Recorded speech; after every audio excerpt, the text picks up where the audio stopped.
Welcome back to The Right Gun. If you're new to my channel, like, subscribe, and share. Help me grow this channel and the community. Well, no, this is not going to be I'm hating on the PSA dagger today. This is going to talk about several of the aftermarket frames. If you don't want the Glock, Gen 3, Gen 4 frame, then we're going to talk about a few options. This is going to be a stream of consciousness sort of video. We're going to start with the PSA dagger, then we're going to move to the Lone Wolf Dusk platform, then we're going to move to Grit Grips, Nomad Defense, and then SCT manufacturing. So again, starting out with the PSA dagger. Yes, this is ugly. I hate the gold barrel, but the gold barrel and this frame were, the gold barrel and the slide were on sale, so I bought it because it was super cheap. Anyways, we're not worried about the barrel or the slide, again, which is hideous, although this is the, what I call my Iowa Hawkeye build, but I digress. The PSA dagger frame.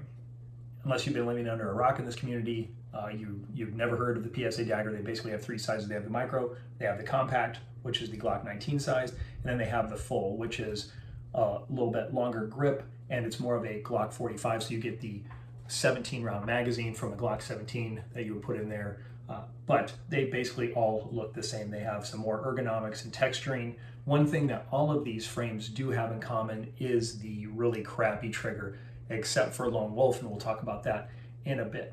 But as you can see, pretty standard if you know what a Glock 19 is, if you know what a PSA dagger is. We're looking at that. This is a Wheaton Arms trigger, pretty nice aluminum trigger. Go check them out.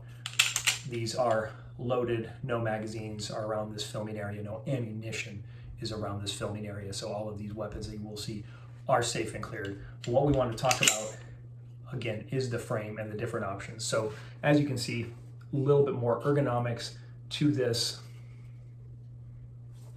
Really no good way to show this. A little more ergonomics here. You got one finger groove here instead of the second one. So really this does a good job of locking the fingers into place. So this is the PSA. We've all seen these. These are probably the most ubiquitous because they are the least expensive. I've never had a problem with them. There have been some tolerance issues, and I believe I did get one, and it might have been this one, where the trigger was just installed incorrectly, which again didn't matter because we're swapping out these triggers. Again, this is a Wheaton Arms trigger, so not going to really go over much of the PSA dagger frame, with one exception. To remove any of the internals, you need a roll punch and hammer, and these things are a beast to get out. They suck. So, just buyer beware on that, but this is a good Gen 3 platform option if you want to do it. Now I will show you, again, this is a PSA dagger frame, Zafari Precision slide, and I think this is, Zafari Precision barrel as well. And then this is a Zafari Precision trigger that I dropped in here. So do like this trigger. This is the finger blaster trigger. Yes, you are allowed to giggle at that, but it is a pretty cool trigger setup. Now I will note that I did originally plan to install this on the SCT manufacturing frame that you're going to see here in a little bit.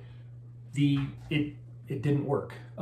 The tolerances were just off enough that the safety lever did not catch on the SCT manufacturing frame. Don't know why this was. It fit in just fine, but when I was doing a functions check, I noticed that, hey, there was a little bit of a play here, so I really examined it, and I was like, whoa, this does not, this does not set, the safety catch does not work on this SCT manufacturing frame. It does work here, as you can see, but yeah, nope. Did not work on that SCT manufacturing. So just again, of note, to remove any of this, you need a roll punch and pin and hammer, and it sucks to do anything with the PSA dagger. So moving to the next frame, this is the Lone Wolf Dusk frame. I didn't want to buy the whole slide. This is a PSA dagger slide and barrel, again, because they are just that much cheaper. This is a brown textured, as you can see, and they boast a 1911 style grip, and there's a pin in here. You can slide this back strap off and you can insert another back strap. Now the trigger here, I would say out of the bunch, the Lone Wolf Arms trigger is the best one. I really do like it. Let's do it this way.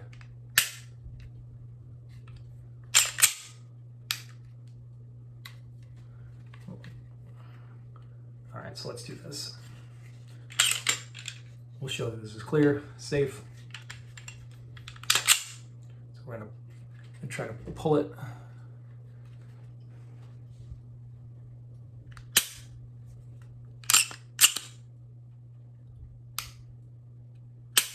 Sorry, that camera angle was awkward. But again, you have very good texturing on here. You have a thumb ledge or a gas pedal here. So yeah, really like the way this thing shoots. With this smaller grip, it does seem a bit snappier. You do have kind of a flat face here to rest the index finger if you shoot that way. I used to shoot this way. Still do, depending on the type of gun sometimes, but yeah, have zero issues with this frame. This is a good option for a Glock Gen 3 if you want to check them out. So again, Lone Wolf Arms, Dusk. They also have the Timberwolf, I believe is what it's called. I wasn't really interested in that frame. I was really interested in the Dusk 19. I really like the way it looks, and I really like the way it feels. So again, Glock Gen 3 platform. This leads us into grit grips. So obviously the PSA is probably the cheapest alternative. Then grit grips and Lone Wolf Arms, again, coming in about the same. You will notice a little bit of a difference on this. This is very much a rounded grip, so more of a standard sort of gun feel, if you will, more like the M&P series, again with this rounded back strap here. So no interchangeable back straps on this. The pins here are more of a Glock Gen 3 style. You got an undercut here. Really do like the feel of this one. However, when I point it, it doesn't fit in my hand all that correctly, so I'm always not just pulling a tad bit off, but when I go to naturally present, it aims a bit to the left. It's just the way my hand wraps around the grip here. I don't know how else to explain it. I don't know why. You know, if I put a slide on here with a red dot, obviously that goes away, but it's just kind of the natural presentation that I have, the way it fits in the cup of my hand there. So that's a me thing, I will admit that. But again, a lot of nice texturing on here. You know, you have a pretty substantial gas pedal, you know, here on both sides. Extended controls. Again, the trigger is kind of the cheap Glock factory knockoff trigger. It's not even as good as that, sad to say, but put the Lone Wolf Arms Dusk 19 trigger in here. I really like that flat face trigger. Just makes this gun feel really good. This is a smooth shooting gun, I would say, as far as recoil dampening. This one by far exceeds any of the others that I've shown. So again, this is Grit Grips. Go check them out. Sometimes you can find blemish models for about $100, and you can get these with internal parts or without internal parts. I think I got this one with all the internals, and then I swapped out the trigger because it was blemished, so I think I paid $100 for it or something. So sometimes they do have blemish models. You know, you tell me where the blemish is. You know, I ordered a gray slide from PSA for this one. Matches almost perfectly. Again, ugly ass gold bronze color barrel, again, just because it was cheap. So, you know, no issues or anything with this. You know, again, if you can tell me where the blemish is, you know, good on you, because I can't find it. So again, Grit Grips, another great option. So another option is the SCT 17. They have, just like PSA daggers, they have 3 sizes. So they have the full size SCT 17, they have a 19, and then they have a 43X size. So I went with this one, wanted to have a clone for the 17 sized slide. This Ameriglow sight sucks. I had a chance to get it, I think, for like 150 bucks, so I tried it out. I don't like it. The screws were weird. I had to use aftermarket machining screws to get it to work, to get it to fit. It does seem to hold at 0 though, but the emitter seems to like flicker. It's really weird. I don't like it. This is an Overwatch Precision Polydat trigger shoe. So these things come either stripped or they come with the internals in there. I got it with the internals in there and just changed out the trigger shoe. There is a lot of mush in the first take up, but the reset is pretty crisp. Let's see if we can get this on camera here.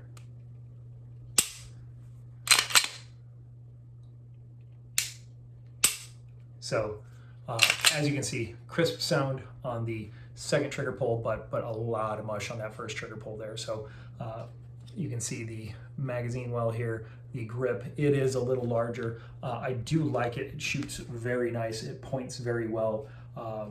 You know, this was just kind of a Franken gun I wanted to put together. A lot of the slide cuts here underneath. They did a really good job with this. And again, they have 3 sizes. They have the 17 size, they have the 19 size, and they have the Glock 43X size frame. So another good option for, you know, if you want to build a Glock clone. Rounding out the list is by far the most expensive, and this one has been a little problematic. I'm happy with it now, but it was a little problematic. So this is the Nomad Defense 19X. Again, this is a blemished model. Picked it up for a little cheaper, but these are by far the most expensive frames that you will get. And I did get, I got this stripped. So I put all the Glock internals in there myself. So everything in here is OEM Glock on the inside to include the trigger. It did not want to take one Glock trigger that I had. I don't know why. So I switched it out with another one, and it seemed to take just fine. It was really weird. There's no difference in the triggers. They were OEM triggers. I can't explain it. I don't know what was going on, but I swapped one out. It was really crunchy, really weird. It didn't feel right, so then I just put another one in, and it you know, runs like a champ. So this is another great option. The texturing here is great. They give you different back straps. You have the larger sized magazine release. This is for the Gen 5, though you can get previous generations, but this is the only one that is or supports Gen 5. Again, they boast a 1911 type grip here. This is really, really comfortable to hold and to shoot. Shoots very flat. I will say this, I did put the Radiant, so I have another Glock 19X slide with the Radiant ramjet on here, and the barrel, it runs just fine on the 19X. You put that slide on here and it does not work. Misfeeds, jams, and everything. So the only thing that I can come up with is because of the different angle of the grip here, the way the feed ramp for the Radiant ramjet barrel sits, and the Glock magazine, how it feeds in, that somehow forms some trifecta that does not allow it to function and to misfeed. That is the only thing I can come up with, because that slide, the other Glock 19 slide with the Radiant ramjet, I put that onto my Glock 45 frame, runs flawlessly. Put it on the 19 frame, runs flawlessly. I put it on my Glock 19 Gen 5, it runs flawlessly.